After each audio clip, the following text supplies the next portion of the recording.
अगर आपको ऐसी जैन ज्ञानवर्धक कहानियां सुनना पसंद है तो हमारे जैन संसार चैनल को जरूर सब्सक्राइब करें। वीर, अतिवीर, सन्मति, वर्धमान, महावीर, ये 5 नाम सिर्फ शब्द नहीं हैं। ये उस महान आत्मा की पूरी जीवन कहानी कहते हैं जिन्हें हम 24वें तीर्थंकर भगवान महावीर स्वामी के रूप में पूजते हैं। पर ऐसा क्यों है कि एक ही महापुरुष के इतने सारे नाम प्रसिद्ध हुए?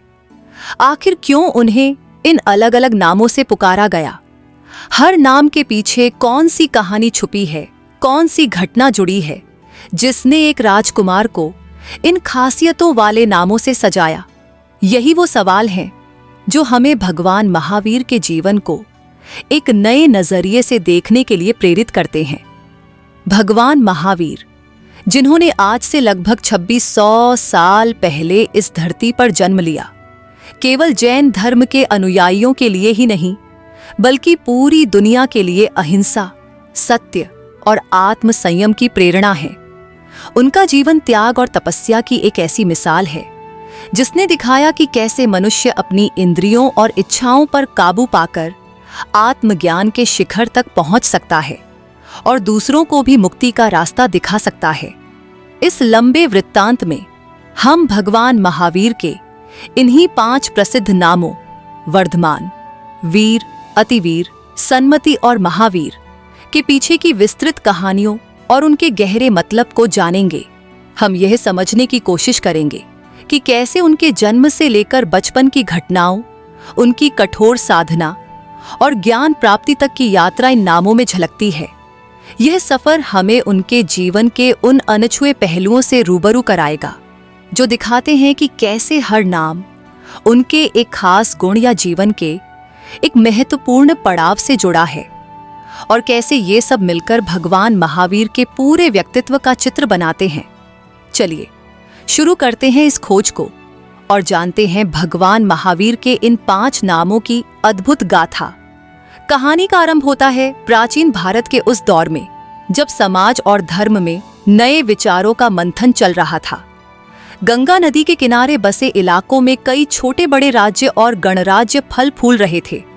इन्हीं में से एक था वैशाली गणराज्य के पास स्थित कुंडलपुर नगर, जहां जात्र वंश के क्षत्रिय राजा सिद्धार्थ राज करते थे। राजा सिद्धार्थ अपनी वीरता, न्याय और प्रजा के प्रति प्रेम के लिए जाने जाते थे। उनकी पत्नी महारानी त्रिशला वैशाली के शक्तिशाली लिच्छवी राजा चेटक की बहन थी और वे अपने गुणों, सुंदरता और धर्म के प्रति आस्था के लिए मशहूर थीं। राजमहल में हर तरह का सुख और ऐश्वर्य था, लेकिन राजा रानी के मन में एक पुत्र की इच्छा थी। फिर वो शुभ घड़ी आई जब जैन मान्यताओं के अनुसार एक महान आत्मा ने स्वर्ग लोक से आकर महारानी त्रिशला के गर्भ में प्रवेश किया। यह आत्मा अपने पिछले जन्मों के पुण्य कर्मों के कारण तीर्थंकर बनने वाली थी। जब भी कोई तीर्थंकर मां के गर्भ में आते हैं तो मां को कुछ बेहद शुभ सपने दिखाई देते हैं। महारानी त्रिशला ने भी ऐसे ही 14 या 16 दिगंबर परंपरा के अनुसार अद्भुत और मंगलकारी सपने देखे। इन सपनों में उन्होंने सफेद हाथी, सफेद बैल, गरजता हुआ शेर, कमल पर बैठी देवी लक्ष्मी जिनका हाथी अभिषेक कर रहे थे, फूलों की मालाएं, पूरा चमकता चांद, उगता हुआ सूरज, सोलिनेने के झंडे, पानी से भरे सोने के कलश, कमलों से भरा तालाब, दूध जैसे सफेद समुद्र, देवताओं का विमान, नागों का महल, रत्नों का ढेर और बिना धुएं वाली जलती हुई आग देखी। सुबह जब महारानी ने राजा सिद्धार्थ को इन सपनों के बारे में बताया तो राजा बहुत खुश हुए। उन्होंने तुरंत राज्य के सबसे ज्ञानी ज्योतिषियों और स्वप्न शास्त्रियों को बुलाया। उन विद्वानों ने सपनों का मतलब समझाते हुए बताया कि महारानी एक ऐसी असाधारण संतान को जन्म देंगी जो या तो पूरी धरती पर राज करने वाला चक्रवर्ती सम्राट बनेगा या फिर सब कुछ त्याग कर दुनिया को सही रास्ता दिखाने वाला महान तीर्थंकर बनेगा। यह सुनकर पूरे राज्य में खुशी की लहर दौड़ गई और यहीं से जुड़ा है भगवान महावीर का पहला नाम वर्धमान। वर्धमान का मतलब होता है बढ़ने वाला या बढ़ोतरी करने वाला। ये नाम इसलिए पड़ा क्योंकि जैसे ही उस पवित्र आत्मा ने महारानी के गर्भ में प्रवेश किया, राज्य में चारों तरफ खुशहाली और समृद्धि बढ़ने लगी। राजा सिद्धार्थ का खजाना सोने चांदी और रत्नों से भरने लगा। अनाज के भंडार लबालब हो गए। व्यापार खूब फलने फूलने लगा। राज्य में शांति और सुख बढ़ गया। लोग स्वस्थ और आनंदित रहने लगे। यहाँ तक कि मौसम भी अच्छा रहने लगा। समय पर बारिश होती और फसलें खूब होती। राज्य की प्रसिद्धि दूर दूर तक फैल गई। लोगों में आपसी प्रेम और अच्छे विचार बढ़ने लगे। इस तरह हर तरफ हो रही इस अनोखी बढ़ोतरी को देखकर, राज्य के इस बढ़ते हुए रूप को सामने अनुभव करके राजा सिद्धार्थ और महारानी त्रिशला ने मिलकर तय किया कि उनके बेटे का नाम वर्धमान रखा जाएगा, क्योंकि उनके आने से ही तो सब कुछ बढ़ रहा था, सब कुछ वर्धमान हो रहा था। फिर चैत्र महीने के शुक्ल पक्ष की तेरस त्रयोदशी तिथि को शुभ नक्षत्र में आधी रात के समय महारानी त्रिशला ने एक बहुत ही तेजस्वी और स्वस्थ बालक को जन्म दिया। उनके जन्म लेते ही कुंडलपुर शहर जैसे रोशनी से नहा गया। पूरे नगर को झंडों, वंदनवारों और दियों से सजाया गया। कैदियों को आजाद कर दिया गया। गरीबों और जरूरतमंदों को खूब दान दिया गया। बाजों की मधुर ध्वनि से आसमान गूंज उठा। जैन कथाओं के अनुसार इस मौके पर सिर्फ धरती पर ही नहीं, बल्कि स्वर्ग में भी जश्न मनाया गया। स्वर्ग के राजा इंद्र को जब पता चला कि धरती पर तीर्थंकर का जन्म हुआ है, तो वे तुरंत अपने वाहन ऐरावत हाथी पर बैठकर दूसरे देवी देवताओं के साथ कुंडलपुर आए। वे अदृश्य रूप में नन्हे राजकुमार को उठाकर सुमेरु पर्वत पर ले गए। वहां उन्होंने दूध जैसे पवित्र जल से भरे 1008 सोने के कलशों से राजकुमार वर्धमान का अभिषेक किया। इस रस्म को जन्माभिषेक कल्याणक कहते हैं। यह बहुत ही भव्य और दिव्य उत्सव था, जिसमें सभी देवी देवताओं ने हिस्सा लिया और बालक तीर्थंकर की पूजा और स्तुति की। इसके बाद राजकुमार को वापस मां त्रिशला के पास सुरक्षित रख दिया गया। इस तरह वर्धमान नाम उनके जन्म के साथ आई समृद्धि और खुशहाली का प्रतीक बन गया। राजकुमार वर्धमान राजमहल में बड़े लाड प्यार से पले बढ़े। उन्हें उस समय की सबसे अच्छी शिक्षा दी गई। हालांकि माना जाता है कि तीर्थंकरों को कई तरह का ज्ञान, जैसे अवधि ज्ञान, मतिश्रुत ज्ञान, जन्म से ही होता है। वे बचपन से ही बहुत शांत, गंभीर और कम बोलने वाले थे। दुनिया के खेल तमाशों और सुख सुविधाओं में उनकी कोई खास दिलचस्पी नहीं थी। वे अक्सर अकेले में सोचते रहते, ध्यान लगाते और सभी जीव जंतुओं के प्रति उनके मन में बहुत दया थी। लेकिन उनके इस शांत स्वभाव के अंदर ही गजब की हिम्मत और निडरता भी छुपी हुई थी। बचपन में हुई कुछ खास घटनाओं से उनकी यह निडरता सबके सामने आई और इन्हीं घटनाओं की वजह से उन्हें उनके अगले नाम मिले, वीर, अतिवीर और महावीर। ये तीनों नाम उनकी बहादुरी, हिम्मत और डर पर पूरी तरह से जीत पाने की कहानी कहते हैं। वीर का सीधा मतलब है बहादुर या हिम्मत वाला। यह नाम उन्हें एक ऐसी घटना के बाद मिला जिसने सबको हैरान कर दिया। एक बार राजकुमार वर्धमान अपने दोस्तों के साथ बगीचे में खेल रहे थे।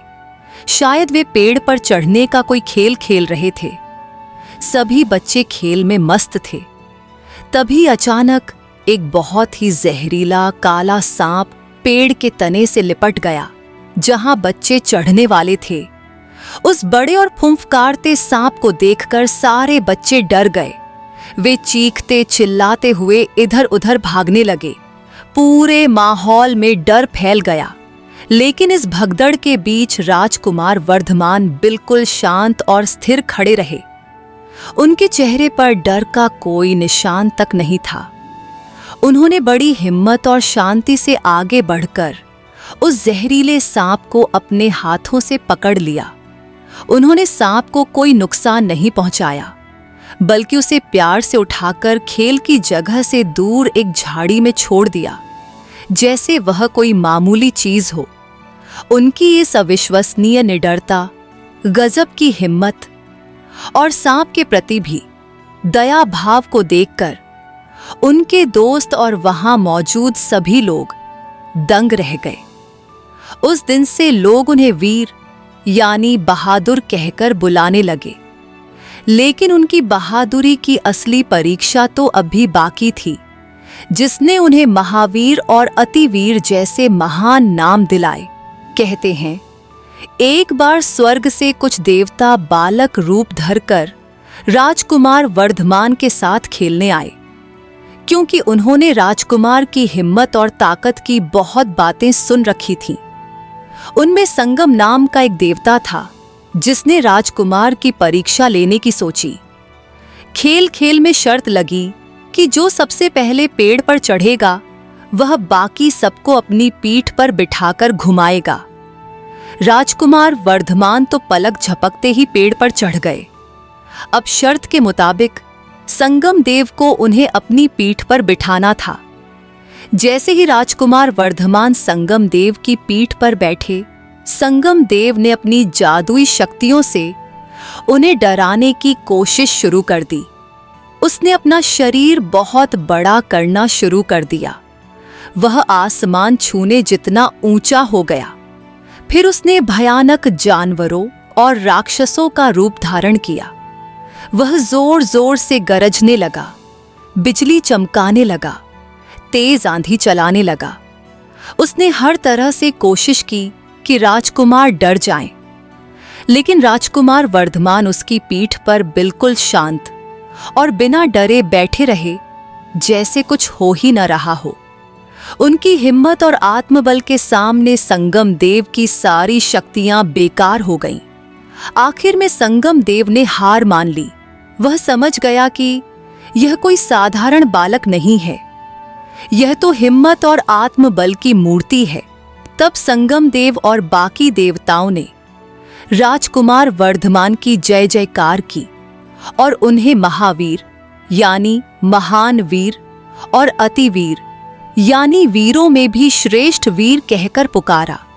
यह घटना दिखाती है कि उनकी वीरता सिर्फ शरीर की ताकत नहीं थी, बल्कि मन की मजबूती, शांति और डर पर जीत थी, जो उन्हें सबसे मुश्किल हालात में भी शांत रखती थी। इस तरह बचपन की घटनाओं ने उन्हें वीर, अतिवीर और महावीर बनाया। उनकी वीरता और आत्मबल के साथ ही उनकी समझदारी और ज्ञान भी लाजवाब था, जिसने उन्हें उनका 5वां नाम दिलाया, सन्मति। सन्मति का मतलब होता है अच्छी मति या बुद्धि वाला, सही सोच वाला, जिसकी राय सही और सबके लिए अच्छी हो, या जो सबको एक समान नजर से देखता हो। यह नाम भगवान महावीर के गहरे ज्ञान, उनकी निष्पक्ष सोच और सबके प्रति बराबरी के भाव को दिखाता है। इस नाम के पीछे भी कुछ किस्से जुड़े हैं। कहा जाता है कि जब वे बड़े हुए और तपस्या करने लगे, तब बड़े बड़े ज्ञानी और देवता भी अपनी उलझनें लेकर उनके पास आते थे। कई बार जब किसी गहरी बात पर लोगों में बहस हो जाती और कोई नतीजा नहीं निकलता, तो भगवान महावीर अपने खास ज्ञान, जिसे अनेकांतवाद कहते हैं, यानी किसी भी चीज को सिर्फ एक नजरिए से नहीं बल्कि कई अलग अलग नजरियों से देखना, उस विषय को ऐसे समझाते कि सबके संदेह दूर हो जाते और आपसी मतभेद खत्म हो जाते। वे ऐसी राय देते थे जो सत्य होती थी और सबके लिए भलाई करने वाली होती थी। उनकी बुद्धि इतनी साफ और उनकी नजर इतनी सही थी कि वे सबको समान मति यानी सही सोच दे पाते थे। उनकी इसी खूबी, सबको सही रास्ता दिखाने वाली समझदारी को देखकर ज्ञानियों और देवताओं ने उन्हें सन्मति नाम दिया। कुछ लोग मानते हैं कि बचपन में भी जब उनके दोस्त किसी बात पर झगड़ पड़ते या किसी पहेली में उलझ जाते, तो राजकुमार वर्धमान अपनी तेज बुद्धि से ऐसा हल निकालते थे कि सब खुश हो जाते थे। उनकी इस निष्पक्षता और साफ सोच की वजह से लोग बचपन से ही उनकी सन्मति यानी अच्छी बुद्धि की तारीफ करते थे, तो सन्मति नाम उनके गहरे ज्ञान, सही फैसले लेने की क्षमता और सभी जीवों को बराबर समझने वाले उनके स्वभाव का प्रतीक है। इस तरह ये 5 नाम वर्धमान, वीर, अतिवीर, महावीर और सन्मति भगवान महावीर के जीवन के अलग अलग दौर और उनके खास गुणों को हमारे सामने रखते हैं। वर्धमान उनके जन्म के समय आई खुशहाली का प्रतीक है। वीर, अतिवीर और महावीर उनकी बेमिसाल हिम्मत, निडरता और आत्मबल को दिखाते हैं। और सन्मति उनके गहरे ज्ञान और सबको समान समझने वाली सोच को दर्शाता है। 30 साल की उम्र में राजकुमार वर्धमान ने राजमहल के सारे सुख अपनी पत्नी यशोदा, श्वेतांबर मान्यता अनुसार, पुत्री प्रियदर्शना और राजपाट को छोड़कर आत्म कल्याण और दुनिया की भलाई के लिए कठिन तपस्या का रास्ता चुना। उन्होंने अपने वस्त्र त्याग दिए, अपने सिर के बाल अपने ही हाथों से उखाड़ दिए, जिसे लोच करना कहते हैं, और दिगंबर साधु बन गए। अगले 12.5 सालों तक उन्होंने बहुत कठोर तपस्या की। वे जंगलों में, पहाड़ों पर, नदियों के किनारे, श्मशानों में ध्यान लगाते रहे। उन्होंने लंबे लंबे उपवास रखे। सर्दी, गर्मी, बरसात, हर मौसम को सहा। जंगली जानवरों और दुष्ट लोगों द्वारा दिए गए कष्टों को भी शांति से सहन किया। उनकी तपस्या का मुख्य आधार अहिंसा और आत्मसंयम था। वे किसी भी जीव को मन, वचन या शरीर से कष्ट नहीं पहुंचाते थे। इस कठोर साधना के बाद 42 साल की उम्र में वैशाख शुक्ल दशमी के दिन जृंभिका गांव के पास रजुपालिका नदी के किनारे 1 साल के पेड़ के नीचे ध्यान में लीन अवस्था में उन्हें कैवल्य ज्ञान की प्राप्ति हुई। कैवल्य ज्ञान का मतलब है संपूर्ण और सच्चा ज्ञान, जिससे आत्मा अपने शुद्ध रूप को जान लेती है और संसार के सभी पदार्थों को एक साथ, एक समय में जान सकती है। ज्ञान प्राप्त करने के बाद वे जिन यानी जीतने वाले, जिसने अपनी इच्छाओं और कर्मों पर जीत पाली हो, और अरहंत यानी पूजनीय कहलाए। इसके बाद अगले 30 सालों तक भगवान महावीर ने पैदल घूम घूम कर पूरे भारत में लोगों को सत्य, अहिंसा, अस्तेय, चोरी न करना, ब्रह्मचर्य, इंद्रियों पर संयम और अपरिग्रह, जरूरत से ज्यादा चीजें जमा न करना का उपदेश दिया। उन्होंने 4 तीर्थों की स्थापना की: साधु, साध्वी, श्रावक, गृहस्थ पुरुष और श्राविका, गृहस्थ महिला। उनकी शिक्षाएं जात पात या ऊंच नीच के भेदभाव से परे थीं और सभी के लिए थीं। उनका अनेकांतवाद का सिद्धांत हमें सिखाता है कि सच्चाई के कई पहलू हो सकते हैं और हमें दूसरों के विचारों का भी सम्मान करना चाहिए। उनकी अहिंसा की शिक्षा हमें सिखाती है कि मन, वचन और कर्म से किसी भी प्राणी को कष्ट नहीं देना चाहिए। 72 साल की उम्र में बिहार के पावापुरी नगर में कार्तिक मास की अमावस्या, दीपावली के दिन की सुबह उन्होंने अपना अंतिम उपदेश दिया और फिर योग निरोध करके अपने नश्वर शरीर का त्याग कर दिया और निर्वाण, मोक्ष को पापोई को पिछमात्या मोह को प्राप्त हुए, यानी जन्म मरण के चक्र से हमेशा के लिए मुक्त हो गए। भगवान महावीर की कहानी और उनके ये 5 नाम हमें याद दिलाते हैं कि सच्ची ताकत बाहरी दिखावे में नहीं, बल्कि अंदर की हिम्मत और शांति में है। सच्चा धन दौलत में नहीं, बल्कि संतोष और त्याग में है। और सच्चा ज्ञान सिर्फ जानकारी इकट्ठा करना नहीं, बल्कि सही सोच और सबके प्रति दया भाव रखना है। उनके नाम उनके जीवन की यात्रा के मील के पत्थर हैं, जो हमें भी अपने जीवन में वीरता, ज्ञान, संयम और करुणा को अपनाने की प्रेरणा देते हैं। तो यह थी भगवान महावीर के 5 नामों वर्धमान, वीर, अतिवीर, सन्मति और महावीर के पीछे की विस्तृत और प्रेरणादायक कहानियां। उम्मीद है आपको यह जानकारी पसंद आई होगी और भगवान महावीर के जीवन के इस पहलू को जानकर आपको प्रेरणा मिली होगी। आपको इन 5 नामों में से किस नाम की कहानी सबसे ज्यादा अच्छी लगी, हमें नीचे कमेंट करके जरूर बताइएगा। अगर आपको यह वीडियो पसंद आया हो तो इसे लाइक करें, अपने दोस्तों और परिवार के साथ शेयर करें ताकि वे भी इस ज्ञान को प्राप्त कर सकें। भगवान महावीर की संपूर्ण जीवन गाथा और महावीर जयंती के महत्व पर हमारे दूसरे वीडियो भी जरूर देखें, जिन्हें आप अब अपनी स्क्रीन पर क्लिक करके देख सकते हैं। जैन धर्म से जुड़ी ऐसी ही और ज्ञानवर्धक जानकारियों के लिए हमारे चैनल को सब्सक्राइब करना न भूलें। आपका सब्सक्रिप्शन दुनिया भर में जैन धर्म के प्रचार प्रसार में हमारा सहयोग करेगा। हम जल्द ही मिलेंगे एक नए वीडियो के साथ। तब तक अपना ध्यान रखें और भगवान महावीर के दिखाए सत्य और अहिंसा के मार्ग पर चलने का प्रयास करें। जय जिनेंद्र।